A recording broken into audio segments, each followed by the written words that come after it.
wabarakatuh. Berjumpa lagi dengan saya Rini Piskasari, calon guru penggerak angkatan 9 dari SMP Negeri 02 Kabupaten Bengkulu Utara.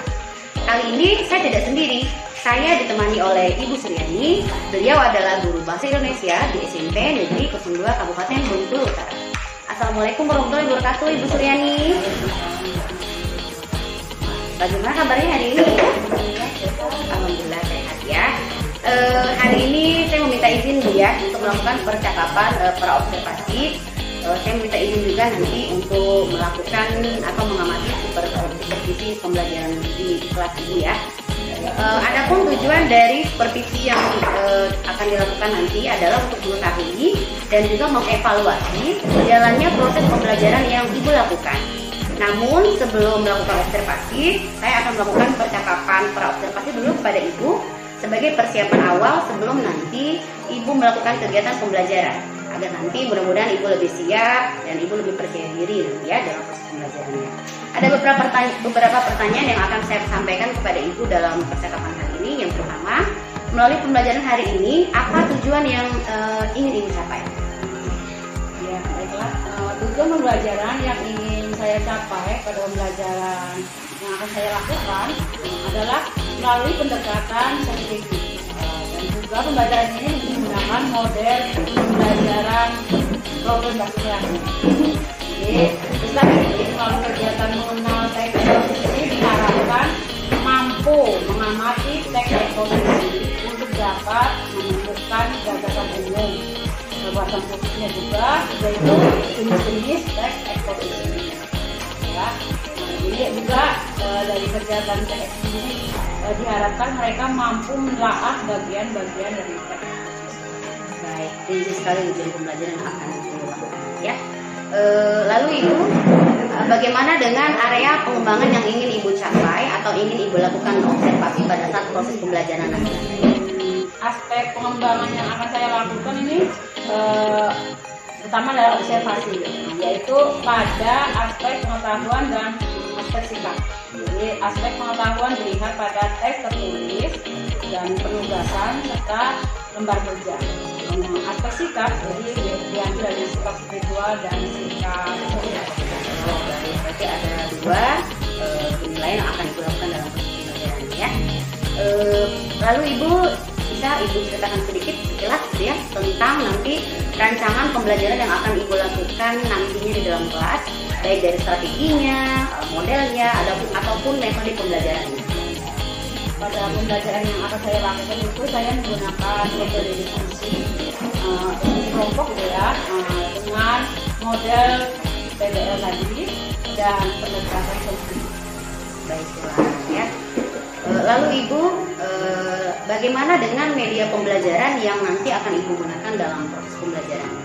Media yang akan saya gunakan di sini adalah saya menggunakan pembelajaran antara lain ada SD, ada laptop, ada juga stick note ya, kertas stick note itu dan kertas karton dan beberapa bahan teks eksposisi. Ya, artinya sudah Ibu lengkap sekali media pembelajaran ya. Nah kira-kira Bu, kapan nih akan dilakukan pembelajaran nih? Pembelajarannya akan dilakukan pada hari Selasa minggu depan, pada tanggal 5 Desember 2023. Baiklah, berarti di hari Selasa minggu depan Ibu ya. Nanti di hari Selasa berarti saya minta izin Ibu ya untuk mengamati dan melakukan supervisi di kelas Ibu ya. Setelah pembelajaran dalam kelas, nanti saya juga minta izin kepada Ibu untuk melakukan percakapan seperti ini lagi, atau percakapan pasca observasi ya. Mungkin setelah Ibu mengajar nanti kita akan lanjutkan ya. Baiklah Ibu, rasanya cukup di sini saja percakapan pada praobservasi kali ini. Terima kasih Ibu sudah mau direkodkan nih karena mau saya supervisi ya. Wassalamualaikum warahmatullahi wabarakatuh. Waalaikumsalam. Assalamualaikum warahmatullahi wabarakatuh. Selamat siang anak-anak. Ya. Bagaimana keadaannya hari ini? Sudah kenyang kan? Tadi kan udah sempat makan siang ya. Nah, ini masih semangat ya hari ini?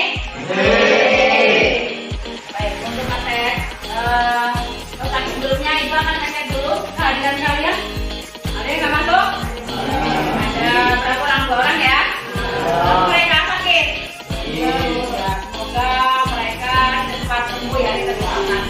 Selanjutnya adalah biar kita tetap semangat sebelum nanti kita berdoa dulu. Sebelum belajar kita biasakan berdoa terlebih dahulu agar semua pikiran kita mendapat berkah dari Allah. Nah, silakan ketua kelas pimpin doanya. Berdoa mulai. Bismillahirrahmanirrahim.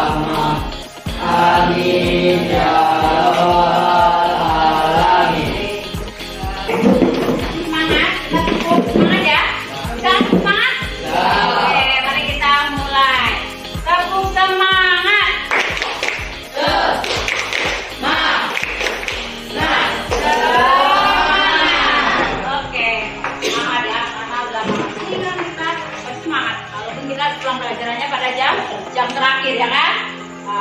Pembelajaran kita kali ini adalah menyimpulkan isi teks eksposisi.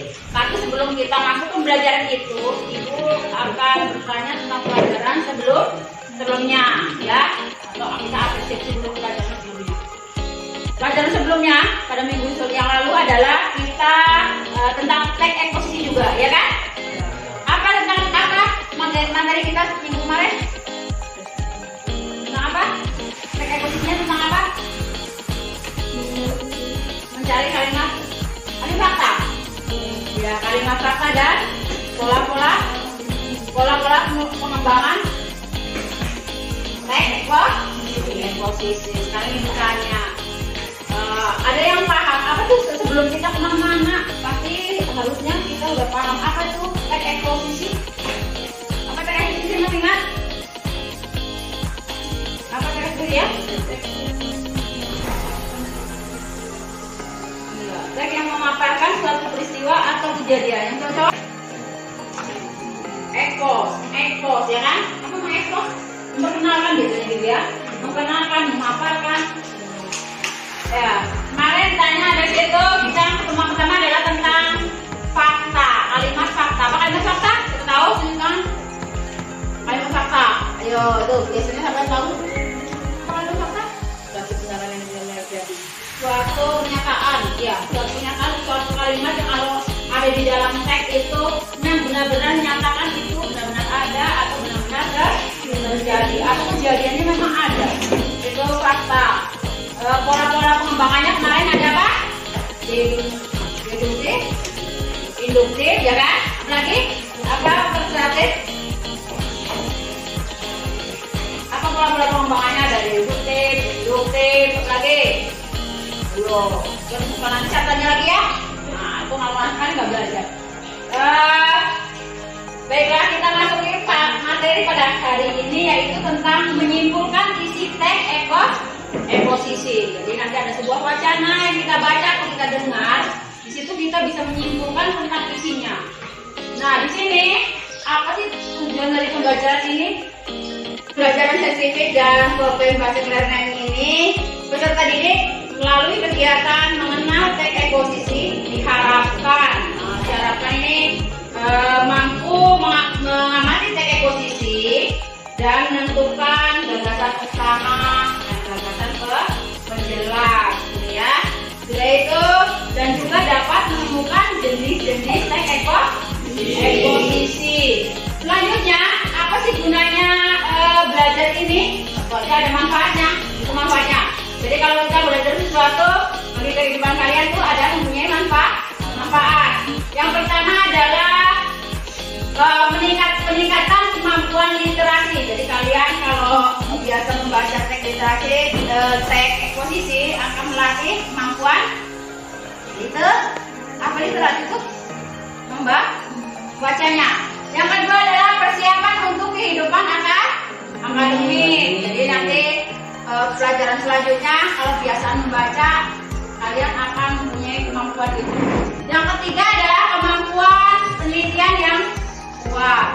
Selanjutnya ada peningkatan berpikir kritis dan peningkatan kemampuan menulis serta peningkatan kemampuan berbicara dengan menggunakan teks ini. Selanjutnya di sini ada jenis-jenis teks eksposisi. Apa saja jenis teks eksposisi ini? Di sini teks eksposisi dibagi 9. Nah, ini yang pertama ada teks eksposisi analisis. Apa itu? Jangan baca lagi ya. Sudah itu di buku kakak juga ada. Yang kedua ada teks eksposisi klasifikasi. Nah, apa itu teks eksposisi klasifikasi? Yaitu sebuah gagasan utama yang dikelompokkan ke dalam satu grup atau kelas. Yang ketiga, teks eksposisi yang dibandingkan berisi sebuah ide atau gagasan atau pada kalimat utama dengan metode perbandingan. Selanjutnya ada teks eksposisi bertentangan berisi pertentangan antara suatu objek dengan objek yang lain, bisa menggunakan rasa penghubung. Selanjutnya yang kelima, teks eksposisi laporan. Ini adalah paragraf eksposisi yang menemukan laporan dari sebuah benda atau penelitian tersebut. Selanjutnya yang keenam adalah teks eksposisi definisi. Ini merupakan suatu paragraf yang eksposisi yang memaparkan definisi suatu topik tertentu. Nah, gitu ya, maksudnya itu. Selanjutnya kita akan belajar ke pembelajaran selanjutnya ya, dari kegiatan kita. Jadi untuk memahami pembelajaran kita adalah kita dengan cara berdiskusi. Apa sih bagaimana tentang teks eksposisi? Di sini Ibu ada mempunyai beberapa teks eksposisi. Nah, ini ada beberapa teks eksposisi ya. Eksposisi ini Ibu sudah penggal-penggal. Jadi nanti setiap anak mempunyai mendapat satu paragraf. Silakan kalian berbagi kelompok ya. Jadi kita buat berapa kelompok aja ini? 1, 2, 3, 4 kelompok saja ya. Silakan. Jadi ini balik ke belakang, yang ini juga balik ke belakang, yang ini. Jadi itu dua kelompok, yang sana 1. Ini ada LKPD-nya. Jadi LKPD-nya di lembar ke-3. Silakan dilihat dulu. Ibu akan kasih kalian ide-nya apa, nanti kita susun kembali teksnya. Ini untuk kelompok kalian.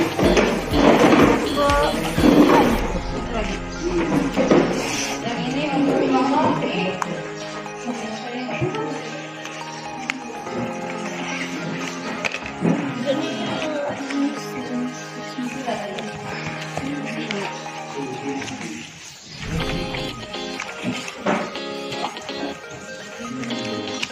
yaitu di situ ada judulnya, nanti ditulis di atas kertas tuh judulnya apa, sudah itu paragraf 1, ada gagasan umumnya apa dan gagasan menjelasnya apa gitu ya.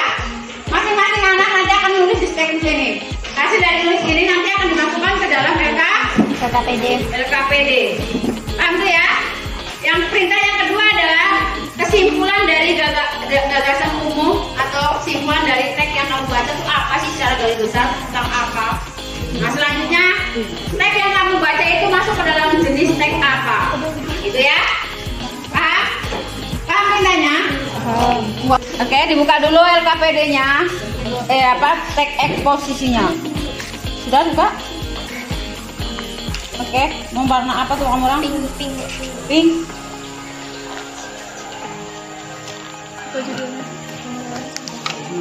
Nanti ditempelkan ke dalam tas.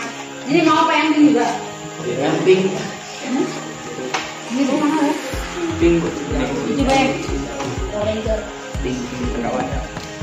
Nah, silakan. Oke, ini mau apa orange? Orange ya? Orange bu. Orange. Nah, ini dibagi-bagi, udah dibagi nih tadinya anunya, penggalan paragrafnya sudah. Baik, sudah.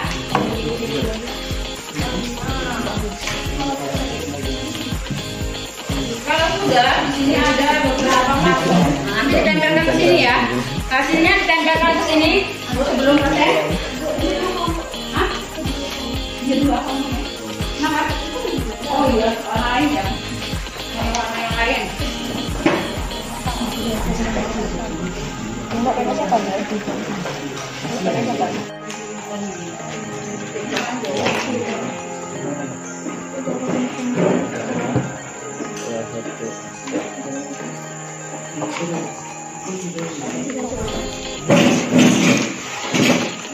Indikasi.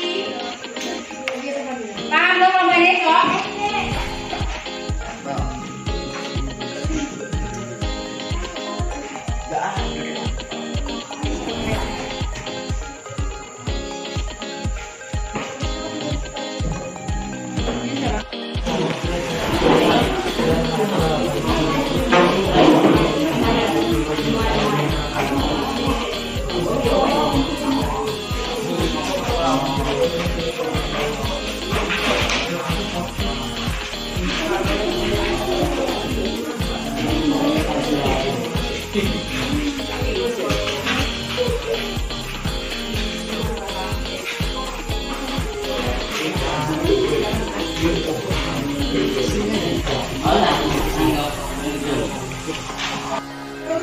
Assalamualaikum warahmatullahi wabarakatuh. Waalaikumsalam warahmatullahi wabarakatuh.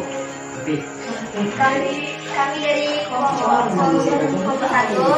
menjelaskan adanya yang akan dibacakan oleh Saudari Syed. Pentingnya pengolahan barang bekas. Paragraf 1. Berdasarkan umum. Barang bekas seringkali dianggap sampai tidak berguna. Berdasarkan penjelas, dapat positif mengalami dan mengembangkan gaya hidup yang lebih berkelanjutan. Paragraf 2. Pengolahan barang bekas merupakan aktivitas yang mengurangi jumlah limbah yang dibuang hasil. Jangan mendaur ulang atau memperbaiki barang bekas, kita dapat mengurangi penggunaan sampah dan beban lingkungan. Paragraf 3. Pengolahan barang bekas juga berkontribusi dan melindungi habitat alam. Dengan mendaur ulang, kita dapat mengurangi penggunaan bahan mentah baru.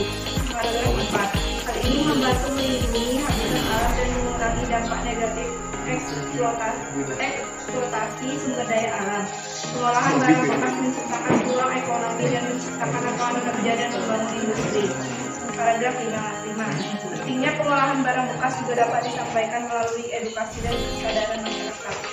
Dalam meningkatkan pemahaman tentang manfaat pengolahan barang bekas, kita membangun kesadaran pentingnya mengurangi limbah. Kesimpulan gagasan umum teks yang berjudul pentingnya pengolahan barang bekas adalah pengolahan barang bekas memiliki manfaat yang signifikan dalam mengurangi limbah, konservasi pemberdayaan ekonomi, dan peningkatan kesadaran lingkungan dengan memperhatikan pengolahan barang bekas dalam kehidupan sehari-hari. Jenis pengembangan teks eksposisi yang dipakai adalah pola dedikasi dengan menempatkan nilai pokok pada awal kalimat dengan berpikir menjelas. Apakah ada yang bertanya? Sekian dari kelompok kami. Assalamualaikum warahmatullahi wabarakatuh. Waalaikumsalam warahmatullahi wabarakatuh. Ayo.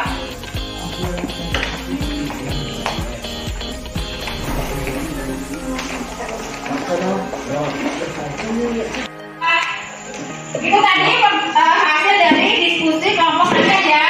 Nah, sudah tahu ya hasil-hasilnya. Dan kalian juga sudah memahami bagaimana bentuk teks eksposisi. Bagaimana hari ini kita belajar kalimat utama dan kalimat penjelas dan isinya. Jadi dari isi. Nah, sekarang apa kesimpulannya? Apa itu kalimat utama? Apa kalimat utama? Tahu kalimat utama?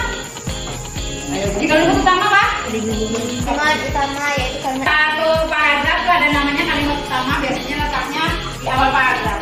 Dan biasanya kalimat utama ini adalah lebih sempit maknanya ya. Nah, dari misalnya nih contoh kalimat utama adalah makanan. Tahu kata makanan?